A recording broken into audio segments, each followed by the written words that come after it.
Welcome, Beardos, to episode 1 of the Grimoire breakdown. In my hands is the Supermoon Grimoire, leather bound. For those of you who ordered one of these, I'm still working on getting them finished, but I figured I'd break them down and start with the first song.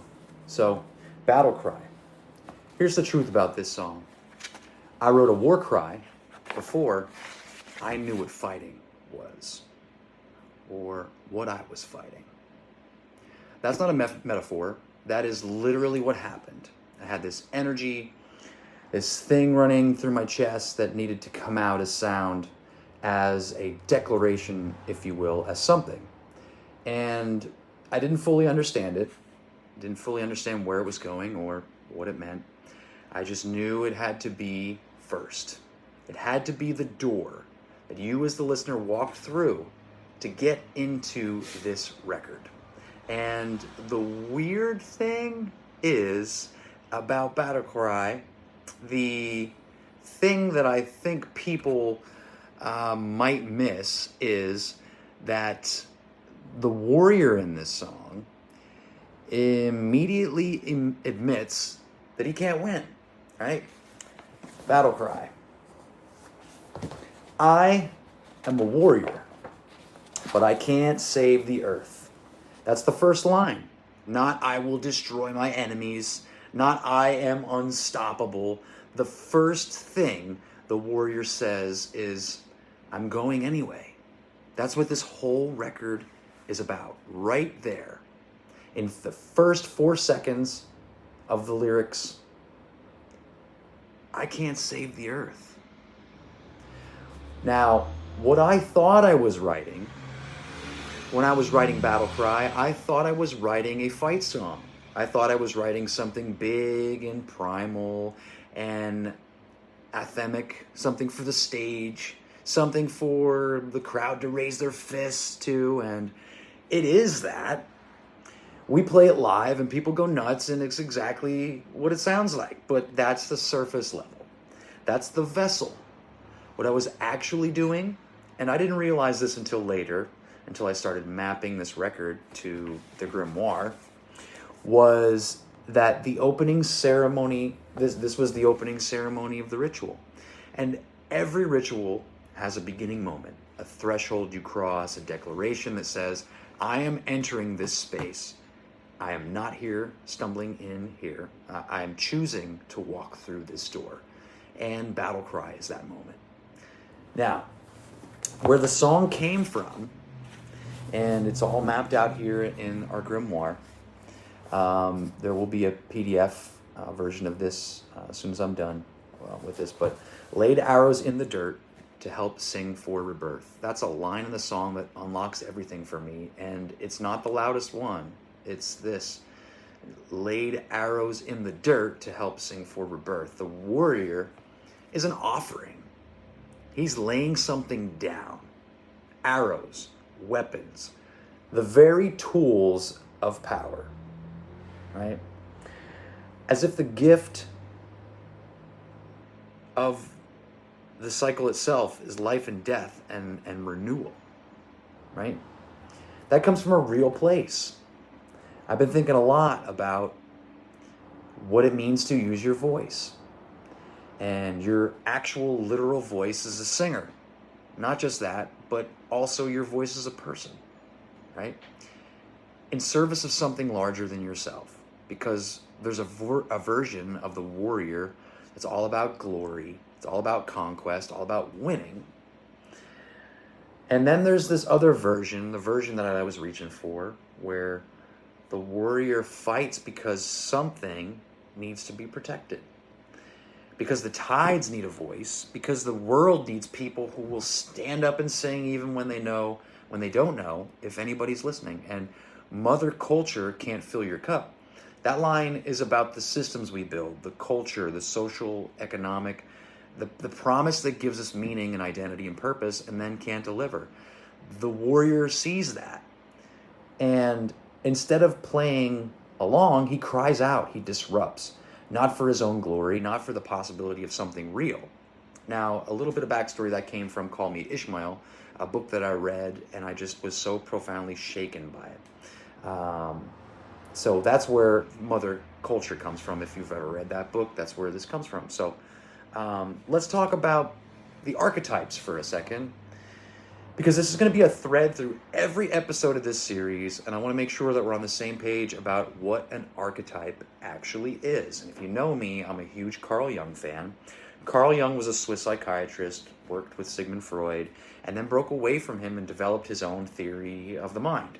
And one of Jung's biggest ideas was this: there are certain patterns, certain characters, certain story shapes that show up over and over and over again in human culture, in every mythology, in every religion, in every great story.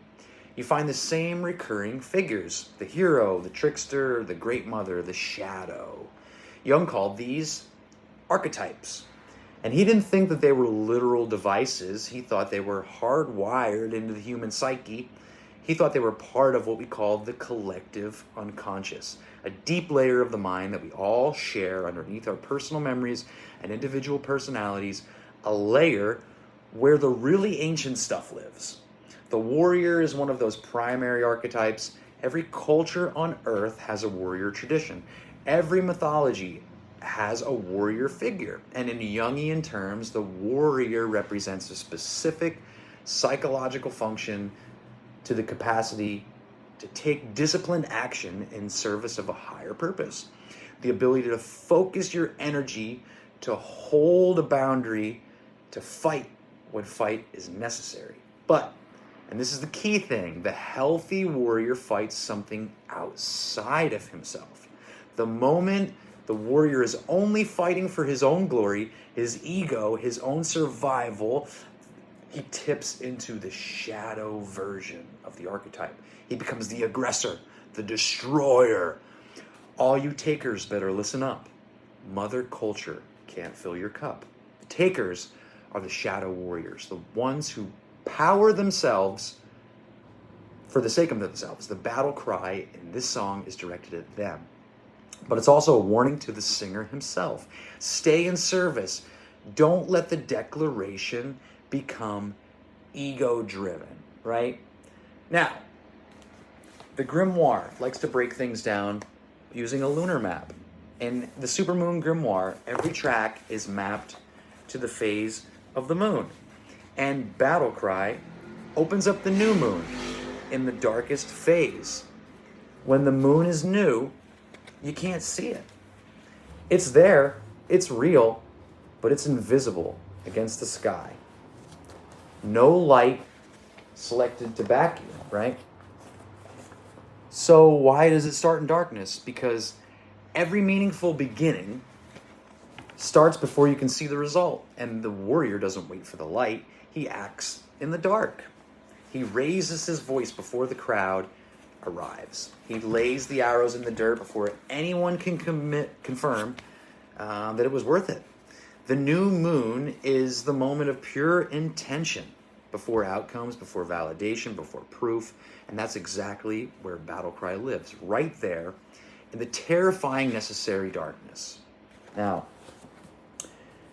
the Battle Cry shadow prompt, another section of the Grimoire, is the shadow prompt.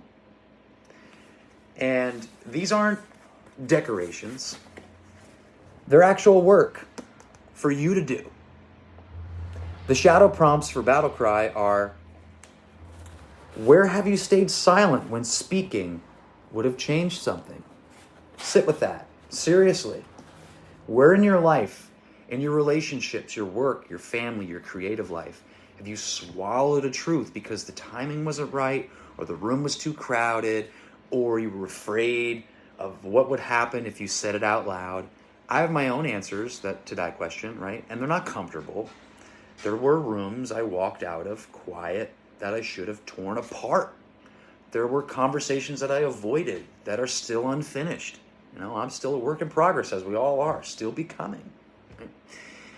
And that's what this prompt is pointing at. Not the times you failed to win an argument, but the times you abandoned yourself by not speaking at all. The second shadow prompt is: what part of you is still waiting for permission to exist? And who are you waiting to receive it from?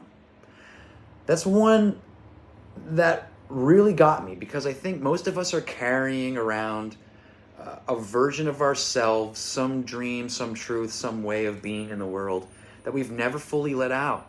We're waiting for the perfect opportunity, waiting for someone to say it's okay, waiting for the timing to be right, waiting for our credentials to be verified, right?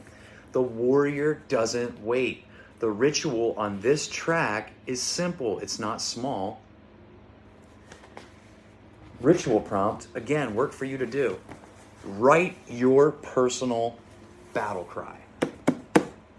Not for social media, not for a caption, for yourself. Write the declaration that comes from your deepest self, the thing that you would stand in the middle of a field alone and scream into the sky for. Then read it out loud, even if just to an empty room, especially if just to an empty room. That's where the spell starts. Now, to close, on Battle Cry, Battle Cry is the door. You've just walked through it. The next song is Bigger by the Pound, and it's going to feel good. It's going to feel powerful. It's going to feel like momentum and gold and growing bigger by the day. That's the trap. I'll see you there.